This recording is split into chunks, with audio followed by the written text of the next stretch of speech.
All right, hello everyone and welcome. We are at Renegade Con 2020 Virtual Edition, and I am your host, Chris Whipan.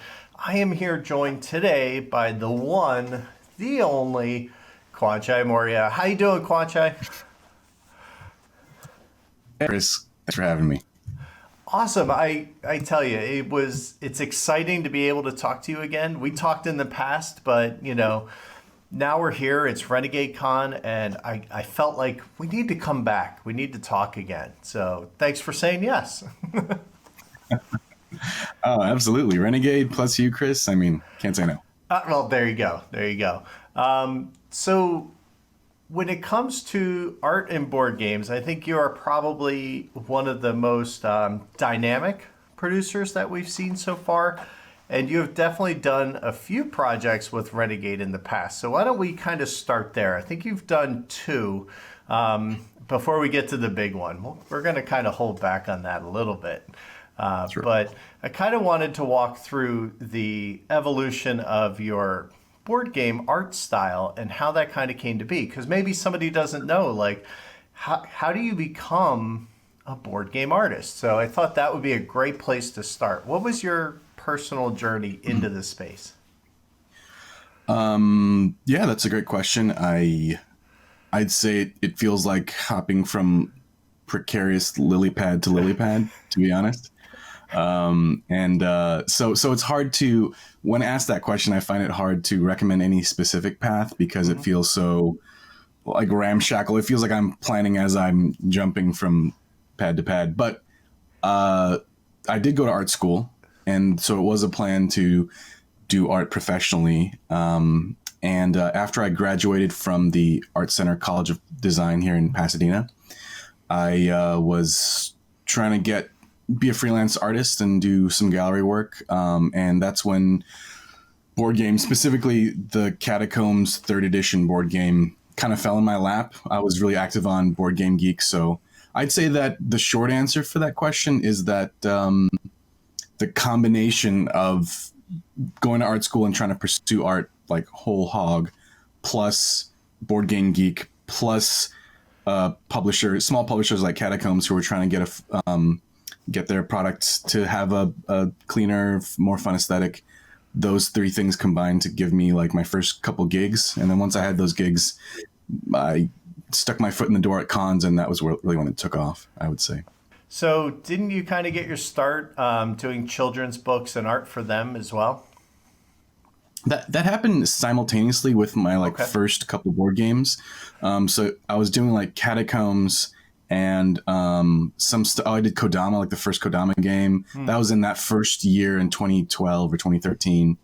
And at the same time, I got a children's book illustration gig with a well-known Canadian publisher doing nonfiction books. And it was about dinosaurs, and I was very excited.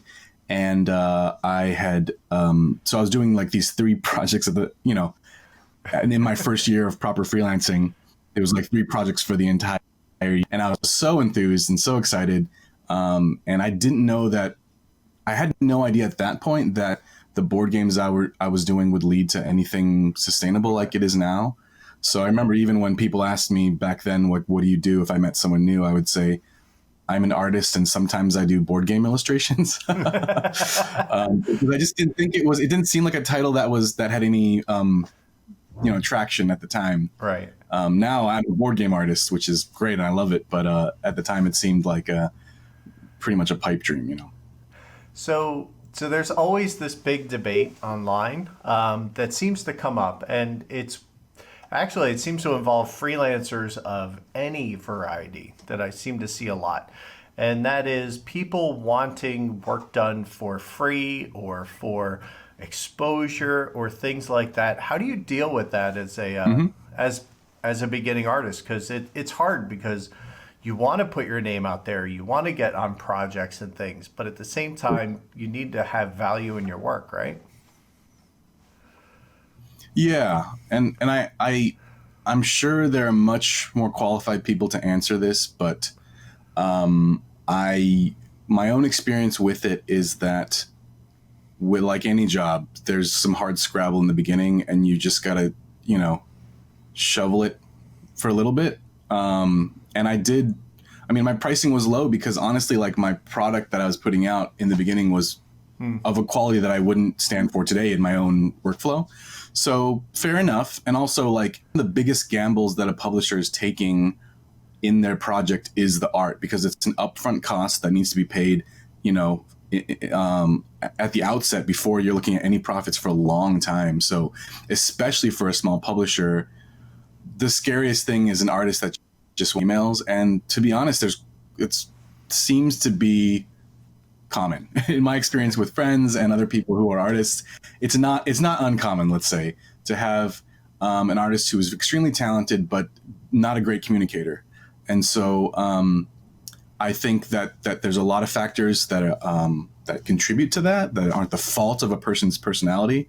It's just the nature of being a freelancer and how difficult it is to like just work from home and have your own studio and run it. That said, yeah, I worked for way cheaper in the beginning because that's how I got jobs. And that's scary to me now as a more established illustrator, to have like younger artists who will work for anything and who are extremely talented and well-deserving. But that's how it is, I guess. I think working for free is a mistake, and I made sure from the beginning to always try and not work for something, because that's rewarding. That's the prize. So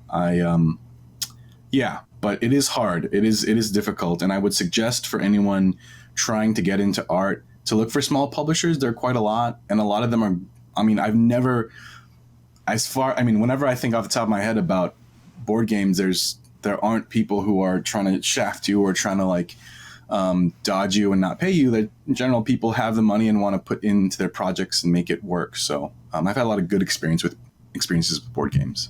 Well, that's encouraging, because I know that it's tough to really kind of understand how all that works.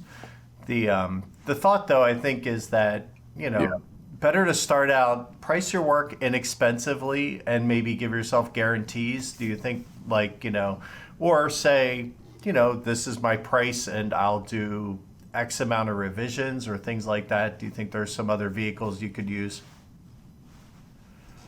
Yeah, definitely limit your revisions to a certain amount. That gets everyone on the same page, and that means emails are more efficient. Also, just really, really communicating well in the beginning is important, because every publisher has a different way they do things. I'm working on like 8 projects right now, and 2 of them have completely different ways that the publisher wants to check in. Basically, one publisher wants to check in regularly on Slack daily, and they want, regular check-ins on sketches. Some publishers almost don't check in until project ends. So it's important to know that up front and establish where the project is going and the milestones. Okay. And if you can do that well, I think that it makes everything easier for both parties. Yeah. And even in my short time working with board game companies, it's like even within one company that can be very different, right? One person is a much more responsive, quick, reacting person, and person B is a little more like, let's just check in on Fridays or Mondays or something. So, and in today's culture where if people are able to have you at an instant, it's really hard to kind of set those boundaries. But I think it's important because, usually if you're freelancing, you're also generally like working from home. So so you kind of have to guard your home space as well. It's easy to say, I'll do that job, and then at 6 a.m. you have to have a meeting because they're in Germany. Is not exactly effective. Right. And that's for me. For you, that would be like 7. What? Yeah, that'd be even more. That'd be like 5 a.m. for you for a noon meeting in Germany. That's not exactly. Yeah, I've been pushing my European client meetings to like midnight or 1 a.m. because I'm usually more likely to be up then than at 7 in the morning the next day. So that's been working well for me. But yeah, the time differences are crazy, especially because board games are so international. Right. Your meetings can be like all over the place. So be aware of that. That's definitely something that, took me a little while to get used to now is like, because I deal with a German publisher and like everything has to be done pretty much by 11 a.m. If it's not, then Yeah. I'm not getting any response till tomorrow. So our Yeah. our work overlap can be a little tough. So important. That's awesome. Thanks so much for sharing that. I think that's really cool. And Yeah, of course. I highly recommend you check out, some of Kwanchai's past work. Let's touch on one of the other cool things that you've done in the past, and that was the BGG artwork series that you've done two of them now, have you not? I've done two of them. Well, I guess I've done one for Board Game Geek, and I did one in a similar vein for Restoration Games, but I believe it's being sold in a partnership through Board Game Geek. Okay. But yeah, they're The Galaxy Trucker hangs on my wall. It's I love it. It's one of my favorites. yeah. Yeah. But I really love that style because you have a couple different kind of very obvious styles. Like I can tell when it's something because you do the paper cut that you did of like catacombs and things like that. But then you also have this very deep, rich painterly style that you do like you did for the Galaxy Trucker style and some of your personal stuff, which I think is very cool as well. Now, what medium do you prefer to use the most? Because it looks to me like you kind of use anything you can get your hands on. Yeah, that's it actually. But more specifically, a variety of tools to get different textures is really important, I think. Especially for young painters who are painting primarily in Photoshop or some kind of digital painting software. It's really good to have like a wide range of brushes, whether it's digital brushes or like a bunch of different scrapers and actual brushes for your acrylic or oil paints. I think the more the better. And one place that I see a lot of young artists fall down is using the same brush or the same brush size over and over and over again. Using a variety of brushes is really key to make any painting from any time period in human history more interesting, more dynamic, more painterly. And for my work, I use acrylic paints with mediums mostly because it dries quick. Okay. I'm an oil painter by, I don't know, like originally I was an oil painter, and since high school I've been doing oil paintings, but they're super messy and they take forever to dry. So good luck scanning something to hit deadline with an oil painting. So acrylics with a couple different mediums that change up the viscosity and that thing, it really helps out. And I usually paint about 50 to 80% of a painting like analog. And then I'll scan that in with a big scanner or in parts and then work it through Photoshop to get it to the finish that the publisher wants. And specifically those two paintings, the Galaxy Trucker one and the Restoration Games one I painted and then scanned in. Actually, I think I have the original somewhere here. Hold on, let me see if I can. I think it's right here. Oh yeah. I just keep like stacks of paintings. So this is like the original for the Galaxy Trucker thing. So you can see it's not as finished as the final was. And then, so I scan this in. It's a little bit washed out. And then I do a lot of little touch-ups, and it's a lot easier on Photoshop. So, but I have lots of these. Like I have anyway, I have tons. They're just in stacks. I just, like my coffee was sitting on it, to be honest. You know that's hurting people's souls right now, like myself included. It's just what I should do is I should frame them up and finish them up and put them on the wall. Really, absolutely. Like there's just like so many projects ongoing. I don't have time to do it the justice it should be done. It's fair, and it's also one of those things when you create something, it just tends to. You check off a little box that it's done, and you just it gets shoved into its own little hole. Yeah. And like, I feel like anyone who's working in board games, especially maybe an illustrator, I just feel like I've been at a dead run for like 4 years. You know what I mean?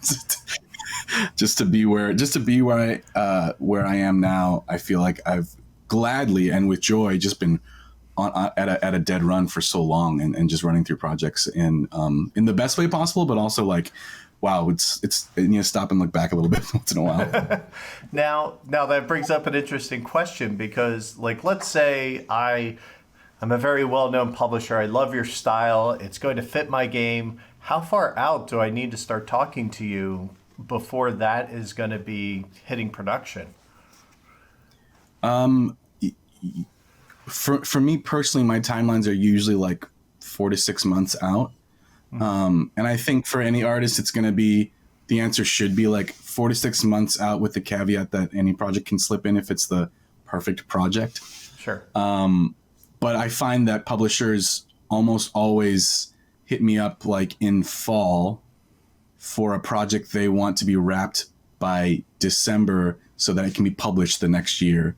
Because for most publishers, printers have to get their files by February, March if you want to see something by Gen Con and Essen. So that's the big deadline. And as a board game artist who works maybe like 99% in board games, all those timelines basically all converge in the fall, and it just gets crazy. So a lot of my Christmases are like, do Christmas and then go back to finish the deadline so it can get to get in the publisher's hands by January.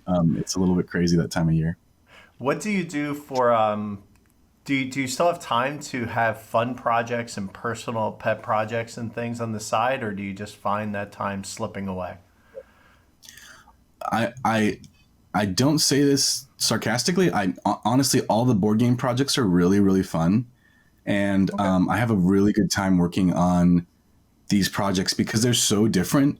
And they're all interesting. I feel like if I was let's say a comic book artist, which I've never been, so I could be just misconstruing things, but I feel like within the comic book world, there's a certain expectation of what you'll be drawing every day. And it's like superheroes or whatever the comic book is, whether the characters are for that. And it's going to be similar. It's going to be like, you're going to do sequential pieces with different perspective, following these characters through some kind of story.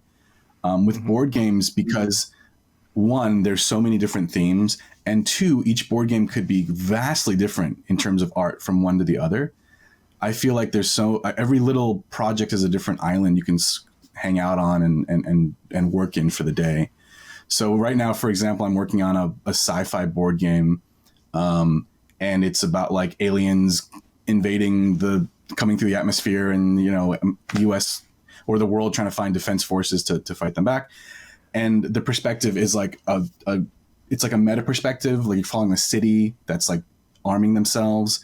Right. And so you're doing like tiny illustrations of buildings and iconic landmarks and these aliens like coming in the atmosphere. And then another game that's completely different is like, I'm working on a game that's like about vehicles, and like, so it's a card game that's, each card is a different zany little vehicle that's has to be illustrated. So I feel like every project is very different, and it makes it really fun, especially for someone like me. I really like doing different things, and I get cool. So it's great. Yeah. So you truly have kind of found that find the work you love mantra a bit. Yeah, and I also just really, really love board games. So being able to play in the space where I also work is really, I really don't know how I landed here, So as the illustrator and artist, how important is it for you to play the game and understand it? I mean, I think a graphic designer really needs to know that, because they are impacting gameplay itself. But how far does the artist go in that equation?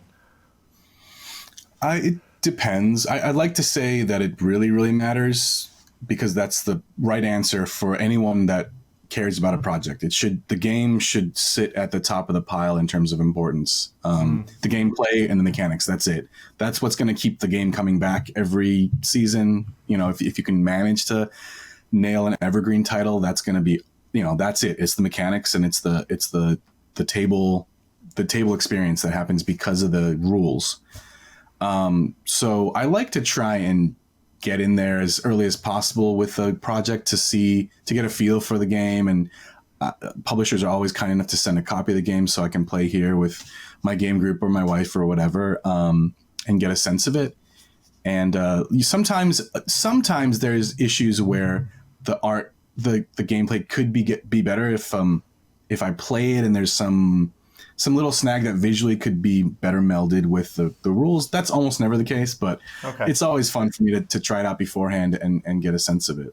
That's really important. And I think a lot of board game artists, a lot of artists who don't work in board games all the time, there's a couple things that you need to know just being a print artist that a lot of digital artists who are working in other spaces might not necessarily know. I mean, sometimes it's little things just like bleed and, getting things ready for pre-press at the printer, but it's also a lot of nuanced things about like when a publisher can talk to me about like, oh, have you played this? And it just came out like 6 months ago at the last con. Yeah, I've played it, or at least I know it's a big deal. And that matters for publishers who are trying to get an edge up and stay in the game along with everyone else who's publishing games. So I think it's important. It's especially important to the publisher that the illustrator and everyone else who's on their team is aware of like what's going on in the market. Interesting.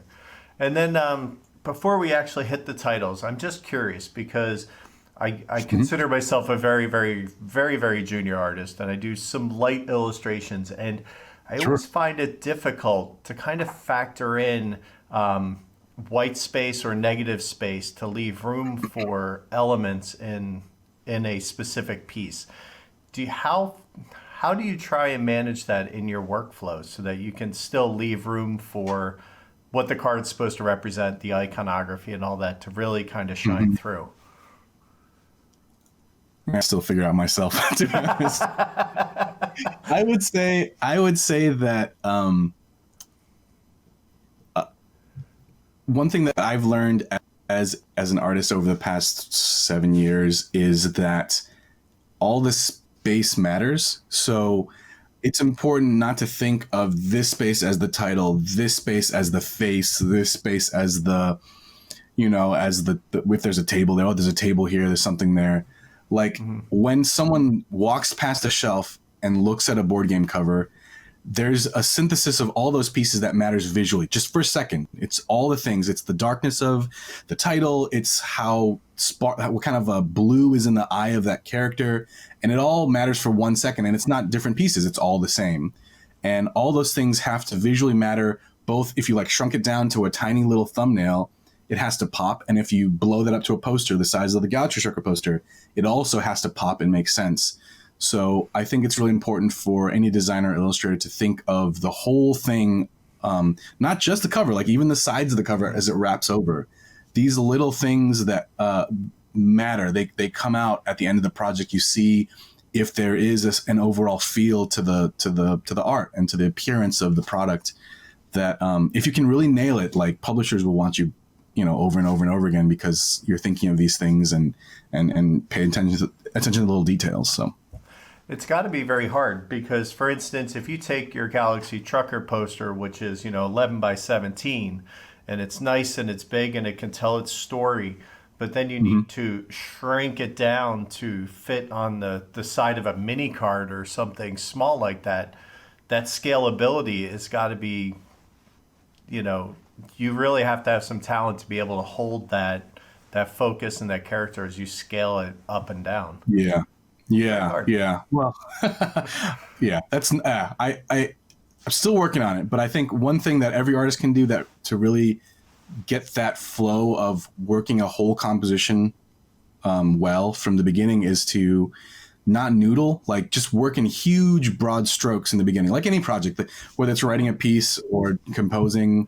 I haven't done either, but you work in big broad strokes and you needle it down over and over and over again to get to a point. But one way you can spin your wheels, which I did for years because I was just learning to be an artist, is like just going in with details and starting with an eye and just spending so much time that the paper is like worn through. Like it's important to start in huge strokes, and then if you start in those huge strokes, you can early on nail down these sort of dynamic, high contrast areas from the beginning. That's not to mention if you throw that eyeball in and then something's out of scale, you just spent so much time working on something that now needs to be. Well, if you work digitally, at least you could play with it, but not if you're doing. You think that, yeah, I one thing that's new for me as of the last 2 years, I'd say, is that the first half or the early part of being an illustrator in board games or in whatever, honestly, I'd start a project and I wouldn't know if by the end of the project there would be artwork that I would like. Like if that makes sense, like I'd sit down, I know I have this project and I'm paid for it, but I don't know if at the end I can nail this face or get this scene right. It just might look bad, and I don't know if I'll be able to make it look right. The difference and that's very stressful because it feels like you're just thrown in the water and then hopefully you'll get out of the water at some point. Sure.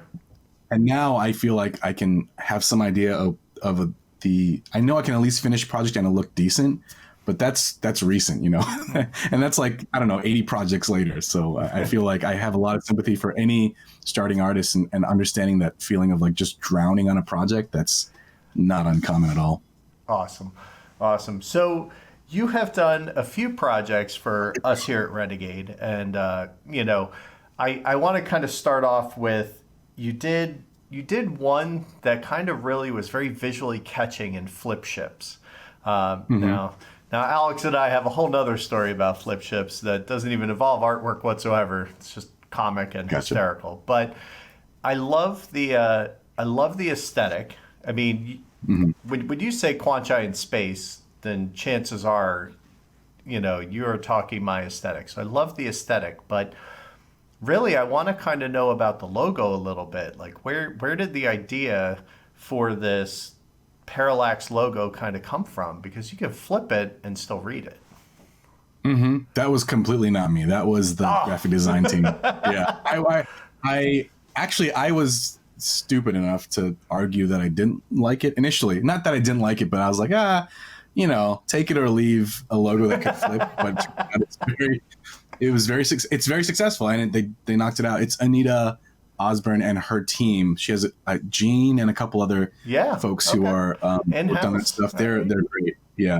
Actually, working with the Renegade, one of the best things with working with Renegade is their team of graphic designers is very capable, and you could just hand off to them, and they will make your stuff look better than when it left your hands. So right, and it's interesting because it's also one of the first companies because I do some stuff with them. This is the first time I actually have to request artwork from anybody. I've never had to do that. Usually it's just like, I'll make my frames, I'll make my lower thirds, I'll do whatever. I just, make my own logo. I don't care.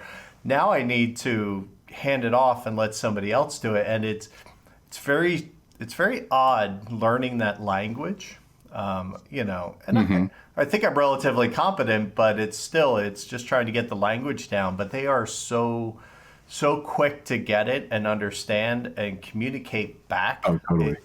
I'm amazed. Do you find a lot of publishers have in-house graphic designers like that, or is that kind of unique to Renegade?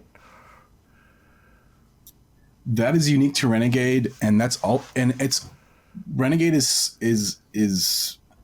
a small. It's a bigger company that treats a lot of their contractors and their in-house workers like a small little family company, to be honest. And so, and I know every company strives to do that. So I don't mean to put down anyone, but I feel like Renegade really does it well, and makes illustrators want to come back and work with them because I feel that everything's organized and everything is tried to be put in its place well. And I know where my expectations are as an illustrator, and I know where they end, and someone else picks up the torch and keeps going with it. That's really good because an illustrator, especially a freelance illustrator, I just feel constantly burned out because of the expectations on me to make a product just sing. And at Renegade, there's a lot of people that have their eyes on that, even if it's just the marketing guy, or gal. Yeah. Awesome. So last, let's touch on Overlight, because again, we're talking. This had to have been I can imagine if somebody handed this to me, there's two feelings I'd have would be like, oh yeah, and then oh no, because this is kind of a big property. So how did you feel when approached to do it?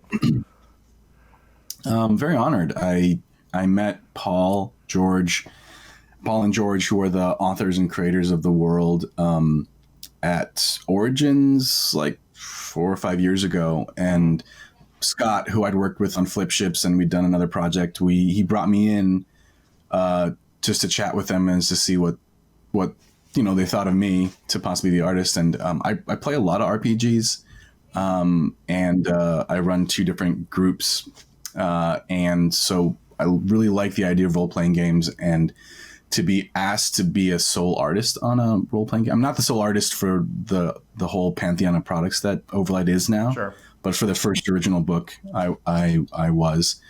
That's very flattering because I'd never done anything on that scale before, and no one had asked me to ever do that many paintings either. So, wow, that's a lot of like dice rolling. That's a lot of rolling the dice on one person. Very on theme. I like it. Yeah, there you go. Yeah, rolling some dice, doing some skill checks. Yeah, but I was very flattered and also just completely scared. And the project did really beat me up because it was 80 or so unique pieces, wow. And I painted most of them, and then most of them finished digitally. And not all of them are like, I look back on the book, and I wish I had more time because the world deserves a lot of creative space to sit down and create characters and make these awesome paintings, but. It was like, for me, it was like a triumph, like not only for Paul and George to get something out of their minds into the world, that's really cool. But for me to like just be alongside them and try and visualize what they were thinking of, that's such an interesting, super fun, thing to do. When I first applied to art school in 2009, I'd finished a bachelor's in history, and I was like, what am I doing with my life? And then I thought I'd just try to get into art school and see if I could get in.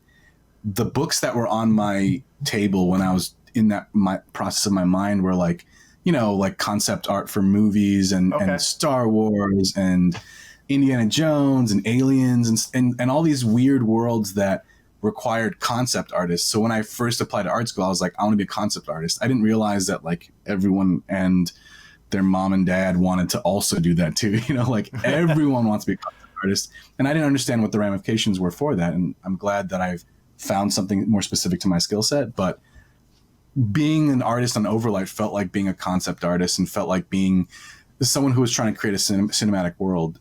So that's very super cool. And I'm working on more stuff for them, for the Overlight. There's a new full supplement book that'll be coming out that I've basically wrapped paint on. So yeah, very, very exciting stuff. That's awesome. So how important is, like, I mean, we've talked about, the artwork in a board game. How important is that artwork in, the role-playing game setting? Well, I mean, I know what I think, but how do you feel it is? As someone who, like, this shelf is just completely full of role-playing. I feel like I'm more a collector of role-playing game books than I am of role-playing games because I just buy everything that even remotely interests me. I know my game group is never going to play like 70% of these games because they're just a little too off of theme and they want to just, crash down doors and kill some zombies. But artwork in those games is the touchstone to get to the idea of where the author is trying to sell, right? The feeling of that tabletop experience. So artwork really does matter. It matters for board games just as much as role-playing games, I think. And usually role-playing games have just a less of a budget than a board game in general, I'd say. So role-playing games often don't get the artwork they deserve. But wow, you can really do so much with a book, and getting really good art in there, man, that's where it starts, I think. I think you're right, because I think there's a lot of times that, you just flip through the book and the world that you just glimpse off of the artwork that's in it that's going to be what's going to make or break whether you pick that up, right? Because you have to pay a lot. It really does. Yeah. Awesome. Totally. Well, this has been a ton of fun. I want to make sure you have some time before your panel starts. Your panel's coming up tonight. So today's Saturday. So tonight at 7 p.m. Eastern time, you're doing an art and board games panel, but this is more of the board games as pieces of art. So I'm excited Sure. to see how that goes and the questions people ask. So thank you so much for spending your afternoon with me. Any cool projects you have coming up that we should know about? Oh, so many cool projects. I've just been so grateful to have. I'm doing like a T-shirt for a very popular game about settling things. Nice. I'm doing like a sci-fi game that I mentioned for a company that I've really respected for a long time and have been begging at cons like with my portfolio to get work for a long time. I'm doing a big game with them, and I just the folks I'm working with now. I feel like all the years of having really loved board games and gone to cons and tried to be a part of the industry are starting to matter in a way that's very rewarding, because I feel like people can sense that I do care a lot about games and I'm not just trying to do art for games. So honestly, all the projects are very, very exciting, and I'm excited for them to show up at some point. So. Awesome. Well, thanks so much for spending some time with us today. I hope you guys had fun at home getting to know Kwanchai a little more, because it's I always love picking the mind of an artist. I always have fun with that one. So, all right, Thanks, guys. Chris. Well, thank you, Kwanchai. Thank you at home for watching, and we'll see you next time.